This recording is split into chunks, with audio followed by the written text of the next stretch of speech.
Welcome.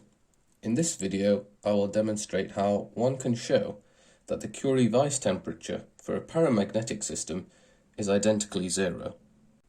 This will be done with regards to the Ising model, for which I will be providing background in the description. We will do this using the average magnetization for a paramagnetic system. This is the case where J, the spin-spin interaction energy, for the system is zero, as the overall spins of the system are half aligned up and half down. This is also the case where the temperature is above the critical temperature, which acts as the boundary separating the ferromagnetic and paramagnetic phases of the system or material being studied. In this latter phase, the average magnetization, which we will denote by a lowercase m, obeys the following equation.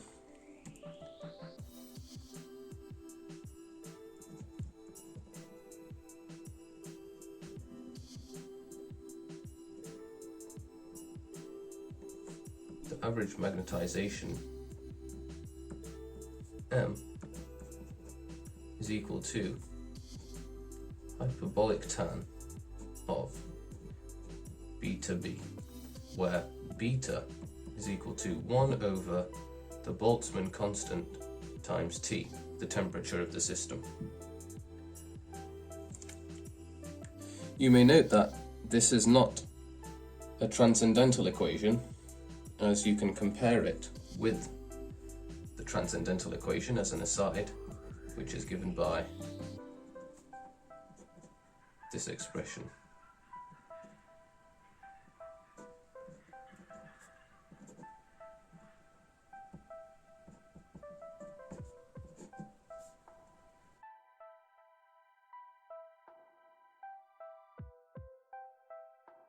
Which is derived from the mean field approximation, where n subscript dim is the number of dimensions of the system.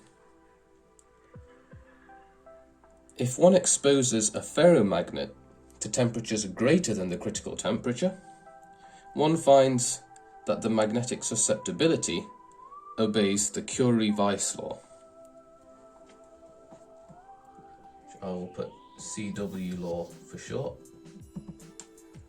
and we will denote the magnetic susceptibility by chi subscript T, which is equal to the partial derivative of the average magnetization with respect to B, which is the external magnetic field at a fixed temperature. And this follows the behavior of 1 over T minus theta, where this theta is the Curie-Weiss temperature. Now that the problem is set up, it is trivial to simply substitute this average magnetization into this magnetic susceptibility, and then we can take the limit of the temperature T tending towards infinity for a paramagnetic system, which again is where the temperature is above the critical temperature. So substituting this in, we get that the left-hand side of this equation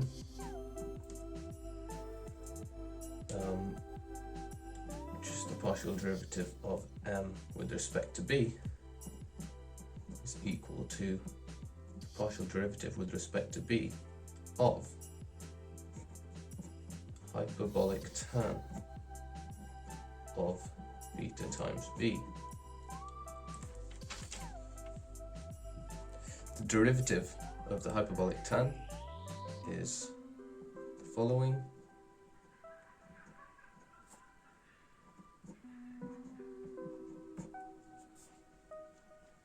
Which can also be written as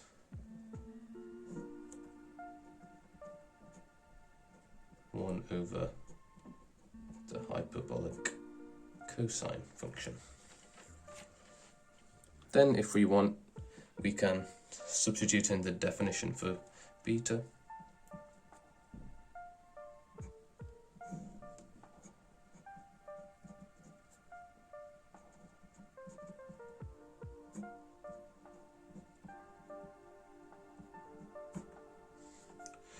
And we know that this is equal to the right hand side of the equation.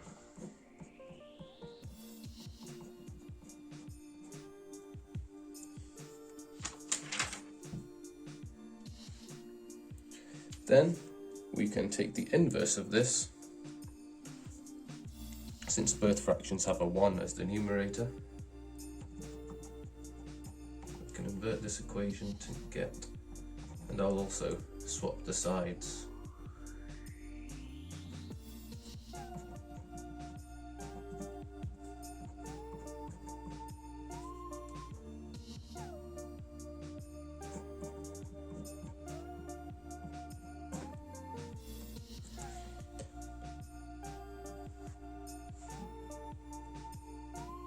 Then if we take the limit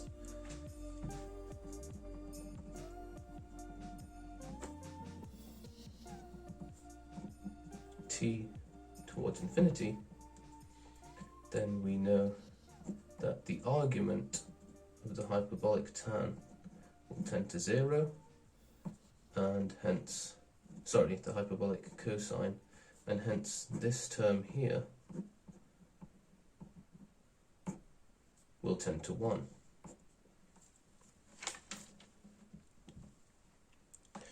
Substituting this in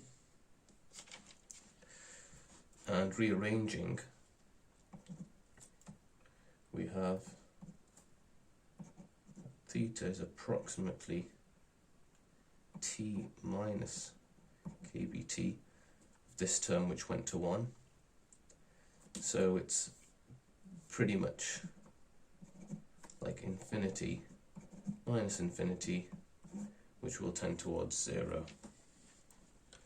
So we've shown that the Curie-Weiss temperature for this paramagnetic system is 0.